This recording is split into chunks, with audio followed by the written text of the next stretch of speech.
우리 창세기 1장 28절 말씀, 우리 이 자리에서는 여러 번 본 본문이지만 가장 기본되는 말씀이라 생각되는데 같이 한번 읽어보죠. 시작.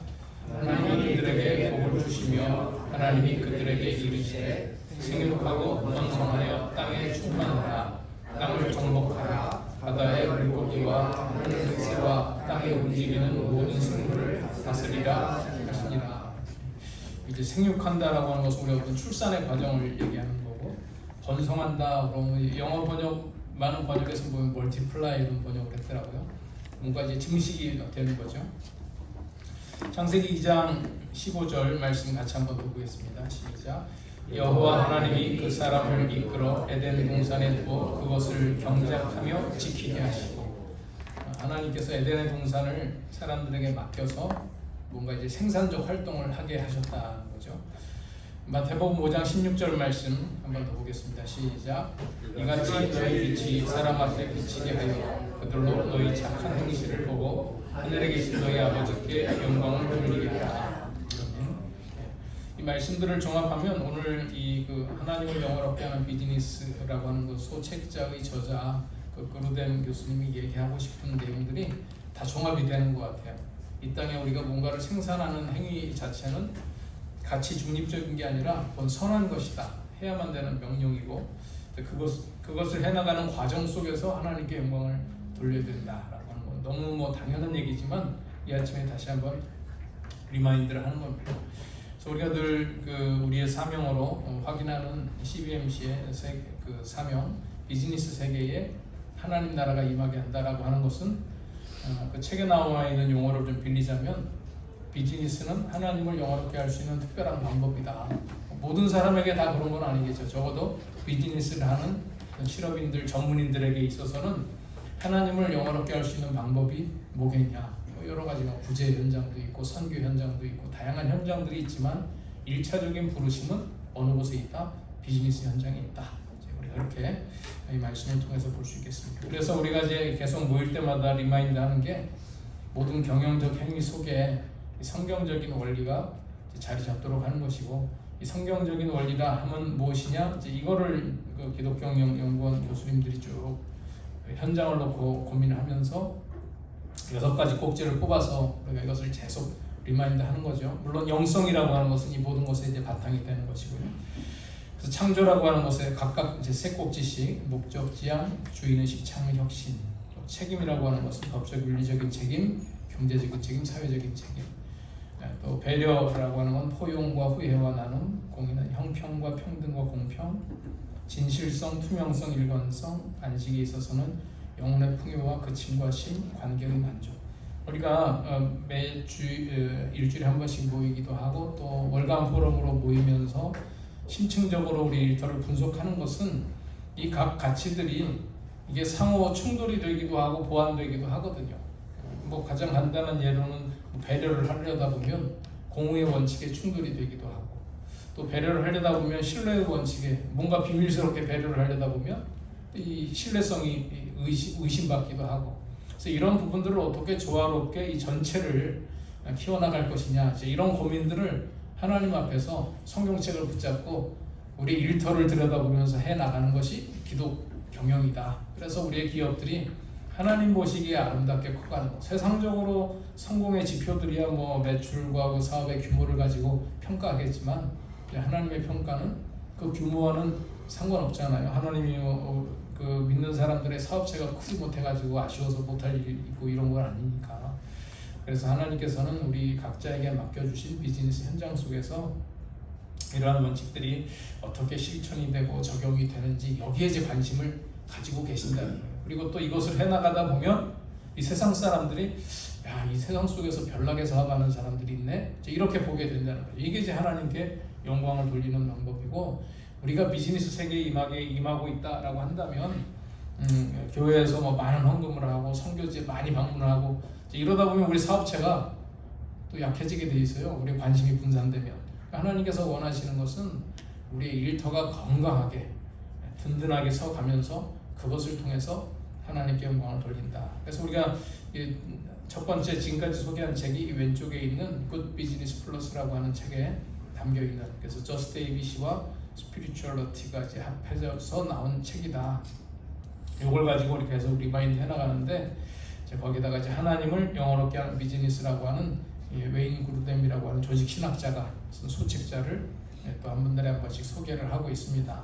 그래서 어찌 보면 좀 더 근본적인 생각, 간단하지만 비즈니스에 대한 근본적인 개념들을 생각을 해본다. 그래서 우리가 비즈니스를 통해서 하나님을 영어롭게 한다는 것은 뭐냐? 제가 지금까지 설명해드린 이런 내용들이 비즈니스 현장에서 일어나게 하는 것인데, 그러다 보니 비즈니스 현장에는 항상 두 가지가 있다는 거예요. 하나님을 닮아갈 수 있는 기회가 있지만 또 죄를 향하는 유혹이 크다. 항상 이 좋은 영양가라고 하는 거는 뭐 인간에게만 좋은 게 아니라 바이러스나 세균들한테도 좋잖아요. 그러니까 우리 안에 있는 그 여러 가지 요소들을 누가 활용하게 하느냐. 우리가 건강하게 지배하면 우리 속에 있는 뭐 대장균들도 우리를 위해서 일하는데, 우리가 약해지면 그놈들이 우리를 공격하는 거 아니겠어요? 그래서 우리가 이 비즈니스 현장이라고 하는 것은 하나님을 영어롭게 하는 현장이지만 또다시 죄의 유혹이 있기 때문에 우리가 잘 살펴보자라고 하는 것들이고요. 거기에 그 웨인 그루뎀 교수님은 11가지 꼭지를 가지고, 통상적으로 비즈니스하고 나오는 용어들인데 이런 용어들이 나오면 왠지 신앙적이지 않은 것 같은 생각들을 한다. 이 책의 저작의 동기가 이제 그거죠. 왜 교회에서는 이런 단어를 세상적인 것이라고 할까? 이거는 세상적인 게 아니라 여기에 나오는 모든 용어들은 매우 성경적인 것이고 선한 것이다. 지금 이분의 주장은 이제 그런 부분이에요. 그래서 지난달에 이제 소유권에 대해서 얘기를 했죠. 소유권이라고 하는 거는 하나님께서 그분의 오너십을 우리가 점유할 수 있도록 허락을 하시는 거예요. 이 모든 게 다 하나님의 거죠. 나의 것이라고 얘기할 수는 없잖아요. 근데 왜 우리는 이 킹덤 컴퍼니를 우리가 막 내 것처럼 경영하느냐? 그분이 나에게 소유할 수 있는 기회를 주셨다. 그래서 뭐 번역하자면 다 소유지만 영어로 보니까 오너십을 우리가 포지션, 우리가 점유할 수 있도록, 그래서 이걸 통해서 하나님을 영어롭게 하는 다양한 기회를 제공을 한다. 하나님의 것을 마치 우리 것이냐? 이걸 우리가 이제 성경에서 나오는 용어로 청직이다 이렇게 얘기하는 거죠. 그래서 이게 하나님을 영어롭게 할 수 있는 기회가 되는 것인데, 이 소유를 하고 있으면 가만히 소유만 하고 있으면 되느냐? 이 소유를 잘 지키는 방법은 뭐냐? 이 험한 세상 속에서 땅을 파가지고 묻어놓으면 되죠. 누군가가 못 훔쳐가게. 이렇게 얘기했다가 혼난 사람 있죠. 그러니까 지금 소유만 했다고 되는 게 아니라 이 소유를 가지고 뭘 해야 되느냐? 이제 생산을 해야 된다. 생산. 그래서 생산하는 행위 자체가 이거는 중립적인 것도 아니고 뭐 잘하면 좋고 나쁜 게 아니라 이거는 좋은 것이다. 하나님의 명령이다라고 지금 이분은 주장을 하고 있어요. 근데 이제 우리 그 하나님을 영어롭게 하는 비즈니스 두 번째 꼭지 생산성이라고 번역을 했고, 이 영어 제목도 productivity인데 한글 번역 사전 찾아보면 다 생산성이라고 나오더라고요. 근데 이 책을 쭉 읽어보니까 생산성 그러면 보통 우리가 쓰는 용어는 그 투입된 자원 대 그 산출한 양을 비교를 해서 얘기하는 이 효율을 얘기를 하잖아요. efficiency. 근데 여기서 말하는 생산, 이 웨인 그루뎀 분께서 생산성에 대한 거는 나중에 뭐 이윤이라든지 뭐 다른 부분에서 얘기를 하고, 여기서는 우리가 이 생산하는 행위 자체 이 부분을 얘기를 하는 거예요. 왜냐하면 하여튼 요 책이 이제 쓰여진 배경이 그렇게 오래된 게 아니라 현대 사회잖아요. 현대 사회에서 이제 어떤 개념이 있냐면 오히려 예전에 동양에서 얘기하던 우리는 자연으로 돌아가야 된다. 자연을 망치면 안 된다. 이제 이런 얘기들, 또 어떤 요새 많이 기후 환경 얘기하면서 나오는 이제 가이아 이론. 가이아 이론이라는 게 그 영국에서 1960년대부터 나온 거예요. 지구 자체가 하나의 인격체라는 거예요. 그래서 우리가 지금 뭐 코로나 바이러스나 이런 것도 지구 잘못 건드려 가지고 그들이 공격한다는 거죠. 어떤 인격성이. 그래서 어찌 보면 지금 이 지구 환경 자체를 파괴하는 행위다. 뭔가 생산하는 것은 이제 이런 분위기 속에서 이제 이분이 주장하고 싶은 것은 그게 생산이 잘못된 게 아니라 우리의 욕심으로 생산한 게 잘못된 것이지, 생산 자체는 하나님을 영어롭게 하는 기회다. 그래서 그 책 안에 나와 있는 내용들은 The Process of Productivity Work 그렇게 얘기했어요. 생산하는 행위의 그 과정들.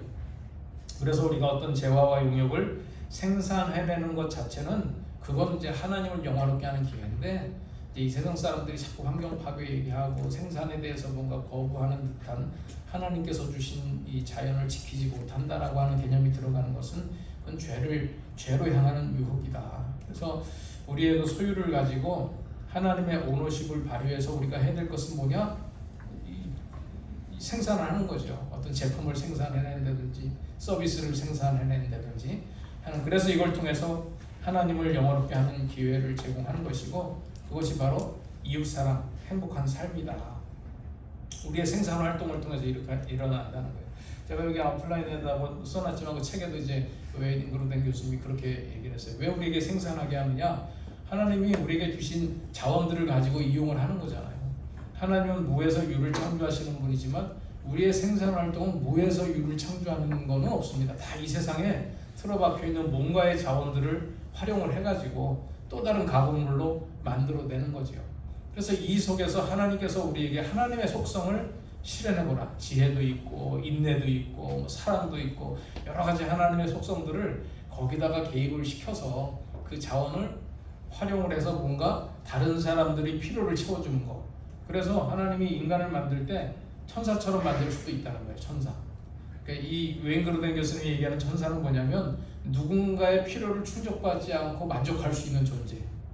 근데 하나님이 우리를 인간을 그렇게 안 만들었다는 거예요. 뭔가 결핍을 느끼도록 만들었대요. 그 결핍은 누구를 통해서 채우냐? 또 다른 사람의 생산물을 통해서 채우도록 만들었다. 그러므로 우리가 생산해낸다라고 하는 것은 다른 사람의 필요를 채워주기 위해서 반드시 필수적인 행위다. 그래서 이 창세기에서도 아담과 하와에게 생육하고 번성하라, 땅을 다스리라 얘기를 한 것이라는 거죠. 그래서 지금 우리의 필요들은 다른 사람의 생산을 위해서 통해서 내가 채우고, 내가 이제 필요한 것은 나의 생산을 통해서 다른 사람에게 채우고, 그러다 보면 이윤도 발생하고 서로 이 상행위, 커머셜 트랜잭션, 이제 이것도 하나 주제가 또 나오죠. 우리가 상행위라고 하는 거, 이런 것도 나오고, 이제 이런 모든 분야들이 나오게 되는 시작이 뭐냐? 이제 생산이라는 거예요. 생산. 그래서 여기서 말하는 생산성이라고 하는 것은 어떤 효율을 얘기하는 게 아니라 뭔가를 놓고 우리가 이것을 고민하고 창조적인 아이디어를 거기다가 집어넣어서 뭔가 만들어가는 행위. 진짜 우리 지금 뭐 스마트폰 쓰고 이런 여러 가지 첨단 기기들을 예전 사람들이 보면 얼마나 놀랐겠어요. 이런 일들을 보면서 우리는 이게 하나님께서 우리에게 허락하신 일들이다. 하나님께서 우리에게 허락하셔서 이 세상을 살아가도록 하는 하나님의 이 허락하심을 우리가 어떻게 해나가느냐? 그 하나님의 역사 속에 동참해서 뭔가를 생산해서 서로 행복한 삶을 살게 하는 거죠. 그래서 우리는 하나님을 영화롭게 하는 비즈니스를 할 수 있는 것이고, 그동안 이제 그 킹덤 컴퍼니 경영에서 기독 경영 저스트 ABC에서 얘기한 대로 기업이라고 하는 것은 창조 질서를 파괴하는 것이 아니라 이 생산 활동을 통해서 오히려 회복을 하는 거죠. 왜냐하면 아담과 하와의 범죄 이전에도 생산 활동이 있었는데 아담과 하와의 범죄 이후에는 이 생산 활동이 수많은 저항을 받아요. 그래서 우리가 땀 흘리는 수고를 해야 되고, 이 땅에서는 우리가 원하는 것을 얻으려면 에너지를 쏟아야 되고, 원하지 않는 것은 가만 놔둬도 돼요. 그렇잖아요. 들밭에다가 그냥 가만히 놔두면 우리가 원하지 않은 잡초는 가꾸지 않아도 막 일어나잖아요. 근데 우리가 원하는 것을 얻기 위해서는, 생산적인 활동을 하기 위해서는 뭔가 에너지가 들어가야 되는 거. 이제 그게 아담과 하와의 범죄 이전과 이후의 차이였지, 범죄 이전에는 그럼 가만히 있으면 막 잡초 자라듯이 먹을 것이 자라느냐, 그게 아니라는 거예요. 그러니까 아담과 하와에게 허락하신 것이 바로 이제 생산이고, 이것이 바로 이 킹덤 컴퍼니 경영이다. 그래서 그 하나님을 영화롭게 하는 비즈니스, 그 소책자에서 얘기하는 이 두 번째 주제, 우리에게 소유하게 하셨으면 그것으로 생산을 향하는 건데, 이게 또 죄를 향하는 유혹이 있다는 거예요.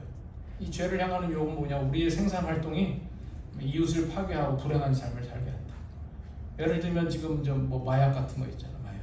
또 뭐 성매매 이런 부분들은 죄로 향하는 유혹을 통해서 돈을 벌 수 있는. 대개 이제 이 부분들은 노력이 그렇게 많이 들지는 않아요. 그러니까 이쪽으로 빠져서 돈 벌기가 쉽단 말이에요.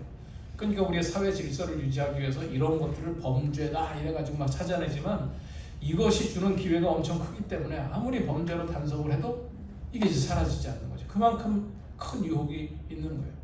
그래서 삶에 어려운 처지들 있는 분들 막 그 사람들의 어려운 이야기들 보면 어떤 성매매 비즈니스로 이제 유혹이 받는, 자기가 이런저런 노력을 해봤는데 너무 돈 벌기가 힘들어요. 돈은 급해. 보니까 그게 제일 쉬운 비즈니스잖아요. 그런데 그것은 결코 우리의 인류의 행복을 돕는 게 아니라 가정을 파괴하고 여러 가지 사회 질서를 무너뜨린다. 뭐 마약도 마찬가지죠. 그래서 이것도 국가적인 차원으로 진행되기도 하잖아요. 결국 어떤 그 세계에서의 돈을 벌어들이려고 한다면 그런 거, 또 뭐 이렇게 위조 지폐 만드는 거, 이런 것들이 죄를 향하는 유혹이다. 그래서 우리의 비즈니스 자체도 과연 건강한 비즈니스냐 아니냐 이런 거. 제가 전에도 한번 얘기한 적이 있는데 예전에 제가 그리스에 몇 개월 머무를 때 교인들 집을 신방하는데 여기 비즈니스를 위해서 기도해달라고 그래서 무슨 비즈니스인지 알아야 되기 때문에 뭐냐고 물어봤더니 하여튼 뭐 얘기는 복잡한데 간단히 얘기하면 술집이에요. 뭐 이게 배경이 좀 있어요. 예전에 그 그리스 경기가 우리 중동 경기가 한참 있을 때 한국 근로자들이 가서 휴가가 되면 그쪽 지역에서는 알코올이 이제 자유롭지가 못해요. 근데 한국까지 와서 놀을 수는 없잖아요. 그러니까 가장 가까운 곳에서 알코올을 자유롭게 섭취할 수 있는 데가 어디냐? 이제 그리스인 거죠. 그러니까 그리스에 한국 술집이 그냥 쫙 있었던 거예요. 근데 거기에 이제 일하시던 분들 중에 이제 중동 경기 끝나고 다들 한국으로 돌아가곤 했는데 이제 현지 분들하고 결혼한 이 자매님들이 되게 남아서 뭐 본인들이 하던 비즈니스니까 그냥 그 비즈니스를 한 건데, 근데 놀라운 사실은 그분들이 이제 굉장히 신실한 크리스찬이 된 거죠. 그래서 저는 그 교회 처음 갔을 때 제가 진짜 뭐 만 30도 되기 전인데 딱 가서 교인들 얼굴을 보니까 화장 스타일이 평범하지가 않아요. 굉장히 이게 왜 그럴까 봤더니 이제 그분들이 배운 화장 스타일이 그냥 그거더라고요. 좀 특별해요. 이렇게 해서 근데 얘기를 해보니까 너무 진짜 순수하고 그곳에 와서 하나님 만나고 예수 믿게 되고, 그런데 이제 그 비즈니스는 그것을 이어가는데, 물론 그 비즈니스도 그냥 간단히 그냥 술집이라고 해서 안 된다 이렇게 얘기할 수는 없는 것 같아요. 뭐 그것도 이제 죄를 향하는 유혹과 하나님께 영광 돌리는 게 항상, 제가 그런 얘기를 하니까 뭐 라스베가스에 가서 그 얘기를 했더니 거기에 목사님들이 그러더라고요. 뭐 우리 집 교인들은 다 뭐 카지노에서 일하는 분들인데 그럼 카지노를 어떻게 볼 거냐, 레저로 볼 거냐, 아니면 죄를 향하는 유혹, 이 불행한 삶을 초래하는 장소를 볼 거냐, 이것도 시각에 따라서 다르잖아요. 그러니까 이것도 이제 굉장히 윤리적인 토론이 필요하긴 하지만 어쨌든 우리는 우리 업종에 대한 고민도 해볼 필요가 있다. 과연 이것이 정말 사람을 행복하게 하는 것이고 우리 사회에 하나님의 뜻을 드러내는 비즈니스인지 그렇지 않은지. 근데 뭐 업종만 그렇다고 해서 또 괜찮은 것 같지는 않아요. 그 업종에 대한 비즈니스의 방식이 어떻게 되느냐에 따라서 굉장히 사람을 파괴할 수 있는 경쟁적인 모습으로 나타날 수도 있으니까요.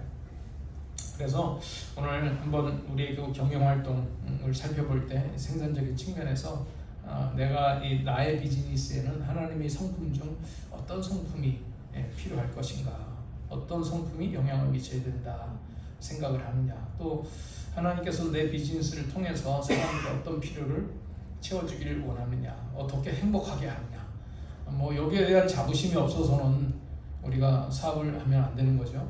그러니까 사업을 할 때 우리의 동기가 돈을 벌기 위한 것이다가 아니라, 피터 드러커가 한 말이 참 좋은 말이 있잖아요.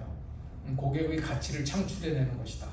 그러니까 이 사업의 목적이 아니라 그거는 고객의 가치를 창출해내면서 우리에게 벌어지는 부수적인 효과고 미래에 대한 비용이지, 그거는 너무 기본적인 것인데 우리가 비즈니스를 하는 목적은 그 기본적인 게 아니라 우리의 비즈니스를 통해서 고객의 어떤 가치를 창출해내느냐. 그래서 제가 물론 세법에서 설명하는 거랑은 좀 다르지만 가끔 제가 VAT 얘기하잖아요. Value Added Tax. 그러니까 VAT는 누가 내는 거냐면 소비자가 내는 거거든요. 돈을 쓴 사람이 왜 세금을 내야 되느냐? 내 제품을 사가서 밸류가 에디드 됐지 않냐 당신한테. 우리가 지금 VAT를 그 사람한테 받아가지고 국세청에 대납을 하면서 우리에게 그 자부심이 충분하냐? 그렇잖아요. 근데 그 사람이 낸 세금 내가 지금 대납하는 거잖아요. VAT라는 거. 그 사람이 왜 세금을 내야 돼요? 내 물건을 사가지고 네가 얼만큼 행복해졌지 않냐? 행복에 대한 세금을 내라는 게 부가가치세다. 저는 그렇게 해석을 하고 있어요. 세를 공부하신 분들은 또 아니라고 좀 얘기를 하시던데 저는 그냥 그렇게 해석을 해요. 부가가치세라고 하는 것은 내 제품을 사서 저 사람이 행복해진 대가로 나는 수익에 대한 세금을 내겠지만 너도 세금 내야 된다.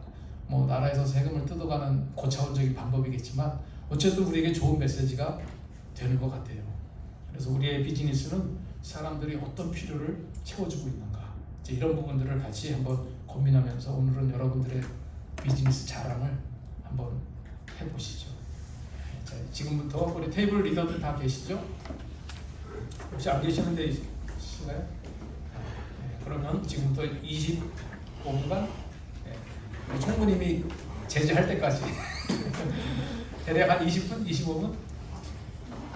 네, 20분. 예, 20분간 얘기하도록 하겠습니다.